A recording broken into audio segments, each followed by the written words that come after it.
Let's get started. Our next session is with Jay Leslie, who's with Easy Dynamics, who will be talking about, as you can see from the title, From Password1 to Strong MFA, what they did to help a U.S. government federal agency implement a zero trust aligned authentication strategy. And we'll go to lunch after this. Thanks. Well, good afternoon, and thanks to all of you for coming out just before lunchtime. I think lunch might be out there, so I think that's where probably a lot of people are, so thank you for coming. So I want to talk to you today about our experience implementing strong multi-factor authentication for a federal government agency. And to get things started, first of all, the federal government's a little bit different than the private sector, as most of you probably realize. For one thing, the federal government is huge. It's the largest employer in the United States. And the other is that, unlike a lot of private sector agencies and private sector organizations, the federal government is actually at the forefront very often of cybersecurity. So a good example of that is in 2004, there was a Homeland Security presidential directive issued to basically require that PIVs be used. So what that means is PIV is a personal identification verification card, and that is a very strong identifier, or very strong identifier and a strong authenticator. And by 2009, PIVs were already in widespread use in federal government agencies. And I don't know about you guys, but in 2009, I was not thinking about strong authentication. That was not at the top of my mind. I was in IT. I worked in cybersecurity peripherally within IT, but I was thinking about more things like, how do we get people to change their passwords, things like that. How do we configure our sonic walls better? But strong authentication was not on the agenda. At that point, the federal government was already there. So the federal government also provides very detailed and usable information on how to implement things like multi-factor authentication and other IT security issues. They have playbooks. They have something called FICAM for Identity and Access Management, and FICAM stands for Federal Identity, Credential, and Access Management. And what it is basically, it's a framework and an architecture for implementing IAM programs in a way that sets them up for success.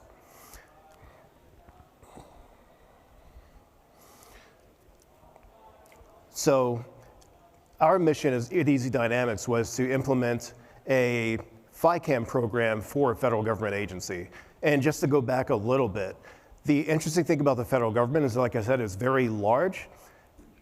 They're very security forward, and very often, usually in fact, the security directives come from the top down. So it's unlike the private sector in that way as well.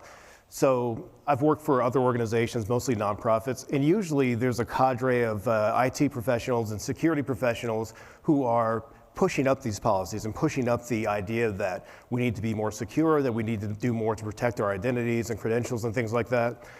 With the federal government, that often comes to the top.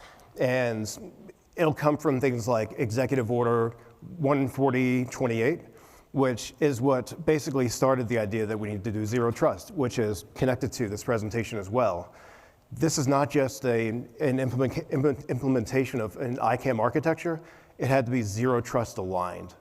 And luckily, FICAM architecture actually defines how to do that. So there are playbooks to get you where you need to be, and that's something that we relied on heavily to implement our program for the agency that we're working with.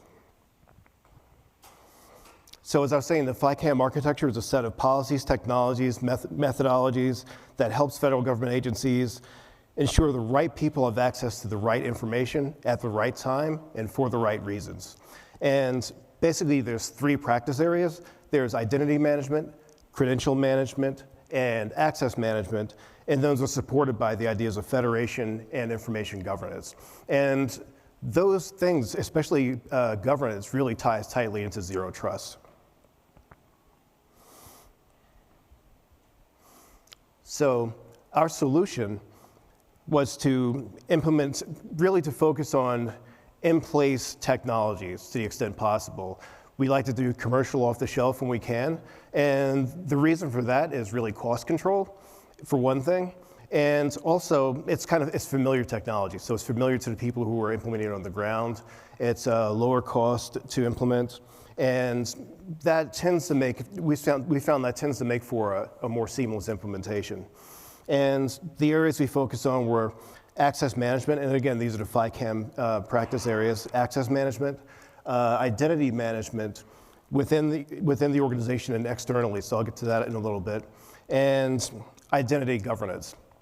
So for identity management for internal, what they call federal contractors, employees, and federal contractors and employees, we were able to use an internal identity management system that was in place. And that was great because we just leveraged that. We implemented some of the cloud technologies that support that. And that let us kind of handle that better management of identity. For external users, the federal government actually has, in this case, the agency that we're working with, has users who are just like regular citizens like you and I. So they are people who don't have federal credentials, but still for whom we wanted to be able to centrally manage their credentials and their identities. So for that, we leveraged an external identity provider, or credential service provider. And we connected that to the system that actually lets us manage identities internally, and that creates a strong authentication model, strong identification authentication model. Identity governance is something where we had to make a decision. There's excellent solutions to manage identity or manage identity governance that already existed in-house. But for a lot of reasons, including just really the preferences of the department, we decided to use an external identity governance system for our solution. So I'll get to more on that later, but that's kind of the basis of our solution. The long-term vision for our identity and access management program, identity credential and access management program, is a modern authentication experience that enforces phishing-resistant MFA across multiple platforms. And I'll go back a little bit and talk about PIVs. So a PIV is already phishing-resistant, right? So what reasons do you guys think there might be for wanting to have another phishing-resistant authenticator in the mix? Any takers? Thank you. Forgot your PIV? Exactly. So that's an area where you need a PIV alternative. So that's one area. And other ones are that there are situations where PIVs just aren't really in a workable form factor.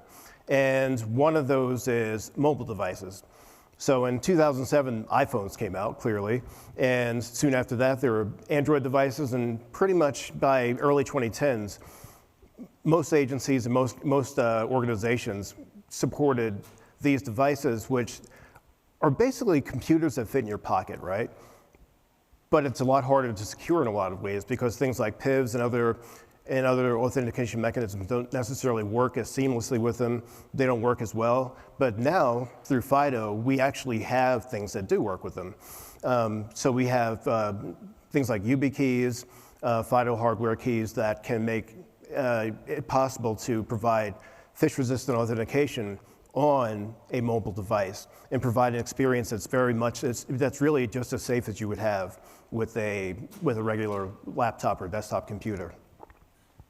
So there's that, and let's see. There are also some applications that just weren't supported by PIVs. So the other reason to have that kind of extent of devices is to make sure that you can cover every use case, every platform, and every use case. And PIVs just aren't there yet. PIVs, well, they probably never will be, actually. They're not going away, but the idea is to have a long list of possible authenticators that can be used to fill the gaps where phishing-resistant MFA just hasn't been used.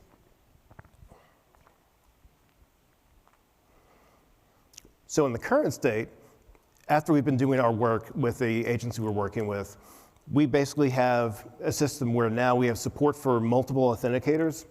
We can support MFA across multiple platforms and phishing-resistant authenticator options on a majority of platforms that we work with. And basically, we're going to do more, but it has to be done stepwise. There's a big crawl, walk, run aspect to this. So, order of operation, crawl, walk, run. The crawl was to start with what they already had in place and kind of move on from there. So what we added in the beginning was single sign-on, and there's already existing PIV for MFA. So single sign-on basically lets you leverage people's authentication so that one authentication ceremony can be leveraged across multiple applications. The walk, which is kind of where we are now, is we've introduced enforced multi-factor authentication. We are in the process of integrating FIDO2 keys, and other phishing-resistant authenticators are available to be used. Passwordless is optional at this point. So you can use a Microsoft Authenticator application to authenticate without a password. And that's great. Passwords are still there in the background. That's more of a run time frame. So for run, we want to enforce phishing-resistant authenticators, which will eventually include fully passwordless where there just are no passwords to be used, and enforcing phishing-resistant MFA across all platforms. So the idea there is that we will be very much aligned with the zero trust model, in that identity, which is the first pillar of zero trust, will be very strongly supported and will be at a maturity model that will phase of maturity that's really advanced at that point. So the phases of maturity for zero trust are traditional, initial, advanced, and then optimal. So in your maturity progression, that's the stage you go through. And for identity, at the advanced stage, that's where you're starting to look at passwordless authentication. That's where the specifications really say that you would be in your best state if you were looking at implementing passwordless. So that's kind of where we are at this point. Then there's like, why don't you just go to run, right? Why don't you just get to the point where you just implement all these things and make them available? I'll take a couple more questions. So why do you think we wouldn't just go straight from basically crawl to having phishing-resistant authenticators implemented throughout an organization? Yes? Too dramatic for the end user? Right? Too dramatic for the end user? Yep, that's a good one. Too dramatic for the end users. So part of the service that we provide as an integrator is not just providing the technology, but providing the very strong communications program to keep users apprised of the changes that are coming about. It's really easy to implement technology. It's really hard to do so in a way that users will adopt and be able to adjust to. So the way we do that is at each step of the way, we allow room for reevaluation and to change course. So for example, a good example is when we implemented phone-based authenticators. And this happens at a lot of different agencies, including where I used to work. It's a unionized shop, and a lot of unionized shops have employees who don't really expect to use their personal device for work at all. So when you say, okay, you can use your phone for authentication, the pushback is, sure, I can, but maybe I don't want to. Does that allow me to be tracked? Does that allow me to, does it impede my privacy in any way? So it's really important to talk to the users and have a program that makes them aware of where that, basically kind of keeps them apprised of where the whole program's going, and does so as you're going along. So sometimes you actually take a break and explain to them where the program's going. Also, introducing things like single sign-on is a huge convenience, but there can be resistance there as well. There can be users who just aren't used to it, and they might decide it's less secure. It takes time to explain to them that that is also A, a fallacy, and B, that they're actually better off for using it, even though it's a real convenience. Some people do have security concerns about that until it's described to them. And there are also applications that integrate with our ICANN program that don't natively support it. So some of these applications are legacy applications that it takes some work behind the scenes to actually make them able to leverage our ICANN program.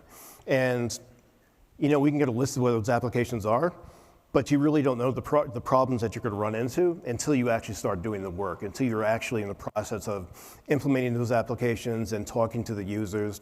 And so, that's another reason why we want to do a crawl, walk, run, just to provide that time for communication. So, introducing alternative authenticators. So you'll see that these are authenticators we have on our roadmap, and these are ones that are actually available to users right now. And you'll see two that you're probably surprised at, SMS and email. These are ones we want to implement, but in order to get people carried along with the program, it's something where we really had to use those authenticators and provide that option, just to get them used to the idea that yes, there is multi-factor authentication that they can leverage across all their applications and platforms. And the plan, though, is to basically take those back when we start to implement things like platform authenticators. In our case, it would be Windows Hello for Business, or when we implement FIDO2 security keys completely. At that point, there'll be more user communication about why we are starting to go through the process of deprecating SMS and email as authenticators. And at that point, and once passwordless authentication is completely implemented, you'll be in a situation where we have all phishing-resistant authenticators, and we'll be much more closely aligned to the zero trust model, zero trust architecture, and far along the zero trust maturity model. So enforcing phishing-resistant MFA with no passwords, right? So that's really the holy grail. That's where you want to be. And again, that's a crawl, walk, run. There are some issues with the platform where there's passwords behind the scenes. So I guess just go back a little bit. Passwordless authentication is also what I've heard a colleague refer to as password camouflage. It's a way of allowing people to authenticate without a password, which reduces the risk of phishing for sure, because they might even know they have a password there. What it doesn't do, though, is in a case of Active Directory especially, there's still a password store on the back end. So you might eliminate the risk of phishing, but if there's still a password store that can be stolen, then you actually want to be truly passwordless and not just not using passwords as within your daily authentication. So long term, we'd like to get rid of passwords completely. In the near term, it's going to be a kind of password camouflage, leveraging FIDO2 credentials that are phishing resistant and making the organization safer in that way. Hit the wrong button there. So just to go back to passwordless authentication, zero trust. Identity is the first pillar of zero trust architecture. And it's interesting, nice shout out to FIDO again, is that FIDO2 keys are actually mentioned in the zero trust maturity model. So they're there, and so FIDO is gradually being integrated into a lot of federal government security schemes, which is good to see. Given that passwords are vulnerable to phishing, shoulder surfing, malicious replay, et cetera, this is why we want to make sure that that's on the long-term roadmap, is to get rid of that, get rid of passwords completely from the scheme. And identities verified with passwords are inherently at risk, and this is why the ZTA architecture actually has on the roadmap for implementation to get rid of them. You're only as safe as your identity, and you're only safe as your identity is only safe as the authenticators that protect it. So we want to be at a point where we are just truly a passwordless organization, and that risk is taken off the table. User communication, this is a big one, and just to revisit it, it's something that we take very seriously when we work with our clients. So user communication is not just a outbound thing. It's like a big, just like communicating the big picture one time and then letting it drop. So we actually have a communications team. We're constantly working with users to ensure that they are up to date on where we are in our implementation, how the implementation is going to affect them, and what they can expect to improve because of it. And there are several things you have to take into account with things like that. So I think I alluded to communicating at each stage. So it's not just a one and done thing. You're communicating throughout the whole process. And also providing multiple means of communication is important. So we actually have a self-service means of letting people, not just us telling them or emailing them or whatever, what's coming up, but a self-service means where they can go and pull information for themselves. So they can do their own research and they can see what's on the horizon without us actually communicating live to them, which is a big benefit. And it gives them a little more agency, I think, in the change process. And it gives them more of a chance to communicate with us as well. The last thing, which comes from the IT security community pretty broadly, is involving senior leadership in the change, which is incredibly important. I'll give a couple examples. We had some resistance come about because there were some agencies that, for example, said, oh, we already have multi-factor authentication, or some departments, we already have multi-factor authentication. We don't need to integrate with your ICANN program. We don't need to take the time to really get our applications integrated with you. So involving senior management combined with our communications helped to get past some of that pushback. And the reason why the multi-factor in this case that they had in place wasn't really what we wanted was, A, we want the entire agency unified behind one ICANN scheme, and B, oftentimes the multi-factor that they had implemented was at the network level. And it's something where, for zero trust, you really want it to be as a session in the application level and not just the network level. That way, every interaction is being authenticated and not just to let you into the network and then you just run riot and do whatever you want. That's where you don't want to be. And that's where we've been for most of probably the history of network computing. So our system and our solution aims to get past that and to really combine both the benefits of passwordless authentication and really a modern authentication scheme with the zero trust security model. And that is the end of my presentation. Any questions?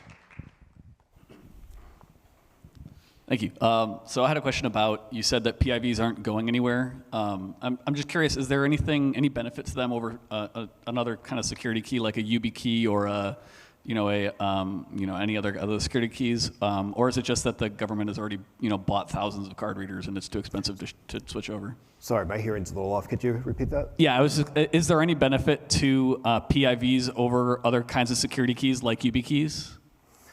PIEs, I'm not familiar with that one. PIVs. PIVs, the sorry, cards. PIVs, Yeah. sorry, yep. PIVs, so, well, PIVs exist, and they're kind of the devil in a lot of ways, but also to get a PIV, you have to go through a process of, there's a background check, and during that background check, your identity is strongly verified. You have to actually show up in person to get a PIV credential and prove that you are who you say you are. There's probably ways to do that with the YubiKey as well, but that's something that's still being worked on. So PIV in that way is still the preferred method of identification and authentication for the federal government. But in the future, it's something where FIDO2 security keys may be able to fulfill that role. So that's a good question. Hopefully that'll be the case. Any other questions? So you mentioned today, like with Active Directory, that there's still a password under the hood. I guess in the case of like agencies or even organizations that are using PIV, is there some way today to actually disable that or actually enforce PIV to log into these Active Directory identities? Yeah, that's a good question. And it's something that's on our long-term roadmap. There are solutions, including one that's here today, that do deal with that. And there's ways to implement solutions that actually rotate the password upon each authentication, which granted, admittedly, just further kind of is a deeper password camouflage, but at least it's not a sitting credential. At least it's not there. It changes so often that probably stealing that password store would not be as valuable. And I guess the hope in our case is that, and I'll just say that we use Microsoft for authentication, just to say that. On the consumer side, you do have completely passwordless authentication options now. I guess I'm hoping that when Azure Active Directory becomes more mature, that the password option will be removed from the background there as well. So I guess it's a combination of like, what can we implement the further camouflage passwords in the meantime, and also hoping that the industry kind of coincides with where we're going.